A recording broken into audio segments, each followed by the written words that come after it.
উচ্ছেদ অভিযান বৃহৎ উচ্ছেদ অভিযানৰ বাবে পুনৰবাৰ সাজু হৈছে প্ৰশাসন যিখিনি স্থানত নিৰ্মাণ কৰা হৈছিল ঘৰ বেদখল কৰি সেই ঘৰসমূহ পুনৰ ভাঙি দিয়াৰ জাননী প্ৰেৰণ কৰা হৈছে যোগীখোপাত এই উচ্ছেদ অভিযান চলাব প্ৰশাসন ইতিমধ্যে সাজু হৈ পৰিছে আন এক উচ্ছেদৰ বাবে সাজু হৈছে প্ৰশাসন এফালৰ পৰা ভঙা হ'ব মাটি দখল কৰি নিৰ্মাণ কৰা ঘৰ যোগীখোপাত পুনৰ চলিব প্ৰশাসনৰ উচ্ছেদ অভিযান ইতিমধ্যে জাননী প্ৰেৰণ কৰা হৈছে বেদখলকৃত গাঁৱত জাননী আৰিছে বয়তামাৰী ৰাজহ চক্ৰ বিষয়াই ইতিমধ্যে জাননী প্ৰেৰণ কৰিছে সেই জাননী আৰি দিয়া হৈছে কৰীয়া পাহাৰ লগতে ভৰালকুণ্ডি বিল গাঁৱত জাননী ইতিমধ্যে প্ৰেৰণ কৰিছে প্ৰশাসনৰ লোকে আৰু ষষ্ঠম হৈ পৰিছে প্ৰশাসন ইতিমধ্যে সাজু হৈ পৰিছে উচ্ছেদ অভিযানৰ বাবে জাননীৰ পিছতে বেদখলকাৰীৰ মাজত সৃষ্টি হৈছে এক হাহাকাৰ পৰিস্থিতিৰ প্ৰায় যিহেতু 688 বিঘা ভূমিত চৰকাৰী ভূমিত উচ্ছেদ অভিযান চলাব আৰু এই ভূমিখিনিত 879টা পৰিয়ালে অবৈধভাৱে বসবাস কৰি আছে এই সময়ত উচ্ছেদ নকৰিবলৈ চৰকাৰলৈ অনুৰোধ জনাইছে স্থানীয় যিসকল লোক আছে যিসকল লোকে এই মাটিখিনিত বসবাস কৰি আছে সেই লোকসকলে মেট্ৰিক আৰু উচ্চতৰ মাধ্যমিক পৰীক্ষাৰ সময়ত উচ্ছেদ নচলাবলৈ চৰকাৰলৈ আহ্বান জনাইছে কৰীয়া পাহাৰ গাঁৱত 320 বিঘা ভূমিত আছে 383টা পৰিয়াল সমান্তৰালকৈ ভৰালকুণ্ডি বিল গাঁৱত আছে 368 বিঘা ভূমিত 496টা পৰিয়াল এই পৰিয়ালকেইটা বৰ্তমান সময়ত যে সময়ত মেট্ৰিক পৰীক্ষা আৰু যে উচ্চতৰ মাধ্যমিক পৰীক্ষা সমাগত আৰু এই পৰীক্ষাৰ সময়ত উচ্ছেদ নচলাবলৈ আহ্বান জনাইছে চৰকাৰলৈ পুনৰ আন এক বৃহৎ উচ্ছেদ অভিযানৰ বাবে সাজু হৈছে প্ৰশাসন ইতিমধ্যে জাননী প্ৰেৰণ কৰা হৈছে সমান্তৰালকৈ জাননী আৰি দিয়া হৈছে বেদখলকৃত গাঁৱত জাননী আৰি দিছে বয়তামাৰী ৰাজহ চক্ৰ বিষয়াই কৰীয়া পাহাৰ লগতে ভৰালকুণ্ডি বিলত জাননী প্ৰেৰণ কৰা হৈছে আৰু এই অঞ্চলসমূহত যেটো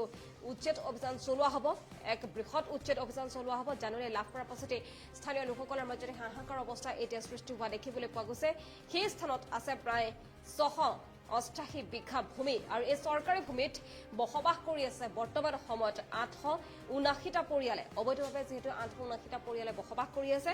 এই সময়ছোৱাত উচ্ছেদ নকৰিবলৈ চৰকাৰলৈ আহ্বান জনাইছে এই পৰিয়ালসমূহে চৰকাৰলৈ এই অনুৰোধ জনাইছে মেট্ৰিক যেহেতু উচ্চতৰ মাধ্যমিক পৰীক্ষা সময়ত উচ্ছেদ নচলাবলৈ যেহেতু বহু শিক্ষাৰ্থী আছে মেট্ৰিক আৰু উচ্চতৰ মাধ্যমিক পৰীক্ষাৰ সময়ত উচ্ছেদ নচলাবলৈ আহ্বান জনাইছে স্থানীয় লোকসকলে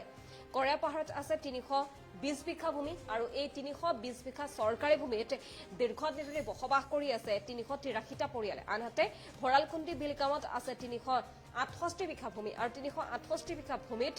496টা পৰিয়ালে দীৰ্ঘদিন ধৰি বসবাস কৰি আছে কিন্তু এই লোকসকললৈ ইতিমধ্যে জাননী প্ৰেৰণ কৰিছে সমান্তৰালকৈ প্ৰশাসন সাজু হৈ পৰিছে সেই স্থানত গৈ ইতিমধ্যে ফলক আৰি দিয়া হৈছে জাননী আৰি দিয়া হৈছে উচ্ছেদ অভিযানৰ কিন্তু এই সময়ছোৱাত যেটো মেট্ৰিক পৰীক্ষা আৰু উচ্চতৰ মাধ্যমিক পৰীক্ষাৰ সময় আৰু এই সময়ছোৱাত যাতে উচ্ছেদ অভিযান নচলায় কাৰণ বহু শিক্ষাৰ্থী আছে শিক্ষাৰ্থীসকলৰ শিক্ষাৰ প্ৰতি লক্ষ্য ৰাখি যাতে চৰকাৰে কিছুদিনৰ পিছত এই সিদ্ধান্ত গ্ৰহণ কৰে তাৰ বাবে অনুৰোধ জনাইছে অঞ্চলবাসীৰ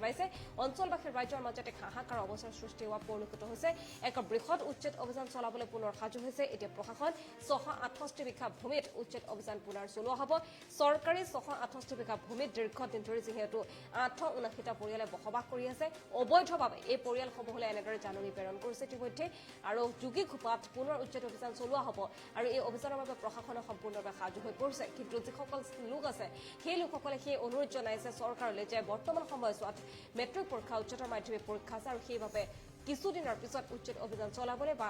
বৰ্তমান সময়ত উচ্ছেদ অভিযান নচলাবলৈ এই স্থানীয় লোকসকলে আহ্বান জনাইছে চৰকাৰক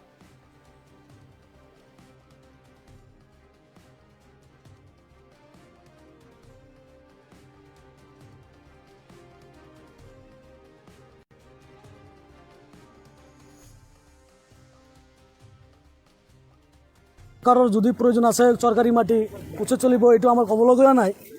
কিন্তু যেহেতু আজি 30-40 বছৰৰ পৰা এই মানুহবিলাকে ইয়াতে বসবাস কৰি আছে সিহঁতে মানে আগত পুনঃসংস্থাপন ব্যৱস্থা কৰি এই উচ্ছেদ চলাব লাগিছিল যেহেতু সন্মুখত পৰীক্ষা কোন ল'ৰা ছোৱালী পৰীক্ষা উচ্ছেদ চলালে এতিয়া কি এটা মানে দুৰ্ভোগময় অৱস্থা হৈ যাব মানে পঢ়া শুনাৰ পৰা বঞ্চিত হ'ব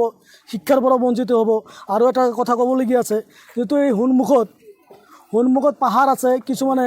পাহাৰ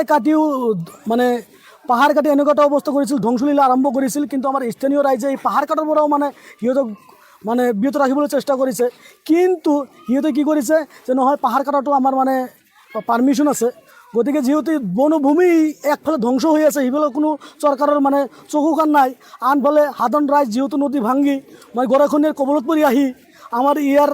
মানে যুগ যুগ যুগ ধৰি বসবাস কৰি আছে সিহঁতৰ ওপৰত মানে চকু ঠিকে আছে আৰু ঠিকে আছে কৰক কিন্তু এই মানুহবিলাকক আগত পুনৰ সংস্থাপন দি শিক্ষাৰ পৰা যাতে বঞ্চিত নহয় সেইটো চৰকাৰে ব্যৱস্থা কৰিব লাগে আমি জিলা প্ৰশাসনক অনুৰোধ জনাইছোঁ কিমান ভূমি আছে ইয়াত ইয়াতে ভূমি আছে টোটেল যিটো চৰকাৰী হিচাপ মতে 1900 আপোনাৰ 60 বিঘা নিচিনা ভূমি আছে গোটেইখিনি কিন্তু দখলকৃত নহয় যেহেতু ইয়াতে পাহাৰ আধা ভূমি পাহাৰত গৈ গৈছে আৰু জলাশয় আছে জলাশয়তো মানে চৰকাৰী ভূমি আছে আমাৰ ৰাইজে 100 বিঘাৰ নিচিনা ভূমি মানে আনুমানিক মানে দখল কৰি আছে যদি মানে সিহঁতে নদী ভংগা মানে খুব বিপদ পৰি আহি ইয়াতে বসবাস কৰি আছে আৰু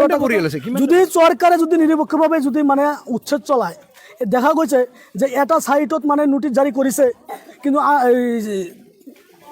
সাৰ্ভেও কৰি আছে কিন্তু আন এটা বৃহত্তৰ অংশ বাদ দি থৈ সিহঁতে কোনো ধৰণৰ মানে সাৰ্ভেও কৰা নাই নোটিছো জাৰি কৰা নাই মানে ইহঁতৰ মানে উচ্ছেদৰ কোনো কথা নাই কিন্তু আৰু এটা সাইড পুৰা উচ্ছেদ কৰি আছে বা চলাই যোজা কৰি আছে জিলা পৰিষদ নোটিছ জাৰি কৰিছে অল কৰেয়াভাৰ যিটো কৈছে যে কৰেয়াভাৰ মানে চৰকাৰী খাছ মাটিৰ পৰা উঠিব লাগে ঠিকে আছে গোটেইখিনি কি কৈছে কোৱাটোতো গোটেইখিনি কৈছে কিন্তু ছাৰ্ভে খালি এটা ছাইডতহে কৰি আছে বাৰম্বাৰ মানে মণ্ডল আৰু মানে চাৰ্কেল অফিচাৰবিলাক আহি মানে এটা ছাইডত ছাৰ্ভে কৰি আছে আৰু এই এটা ছাইডতে বেছিভাগ নোটিছ মাৰিছে আমি আজি মানে বিশেষত গম পালোঁ যে আৰু এটা ছাইডত মানে কোনো ধৰণৰ নোটিছ মৰা নাই আজি আমাক কিটা নটিছটো জাৰি কৰিছে যিহেতু আমি ইয়াত প্ৰায় 1985ৰ পৰা ইয়াত বসতি কৰি আছোঁ আমাৰ এই অঞ্চলৰ মানুহ গৰীব দুখীয়া মানুহ আৰু চটপৰা পশ্চিম মজেগলা পূব মাজেগলা আমাৰ হোম ডিষ্ট্ৰিক্ট বঙাইগাঁও জিলাৰে মানুহ তাতে গৰাখহনীয়া নদী ভাঙাৰ কাৰণত আমি এই পাহাৰ অঞ্চলত আহি বসবাস কৰি আছোঁ গতিকে মই চৰকাৰ অসম চৰকাৰ আৰু জিলা প্ৰশাসনক মই অনুৰোধ জনাইছোঁ আপাতত আগন্তুক মেট্ৰিক আৰু হায়াৰ ছেকেণ্ডেৰী পৰীক্ষা আৰু এই পৰচুন ঠাণ্ডাত আমাক যাতে এই সময়খিনি আমাকে দিয়ে যাতে আমাৰ হায়াৰ ছেকেণ্ডেৰী মেট্ৰিকটো যা আৰু আমাৰ এই পৰচুন ঠাণ্ডাত আমাৰ মানুহবিলাক ৰাইজ পথ যাম আমাক যাতে এইখিনি সময় দিয়ে যাতে আমি ঠাণ্ডাটো ওলাই যাওক আৰু আমাৰ এই ল'ৰা ছোৱালীৰ হায়াৰ ছেকেণ্ডেৰী মেট্ৰিক পৰীক্ষা দিবলৈ মই অনুৰোধ জনাইছোঁ মই চলিব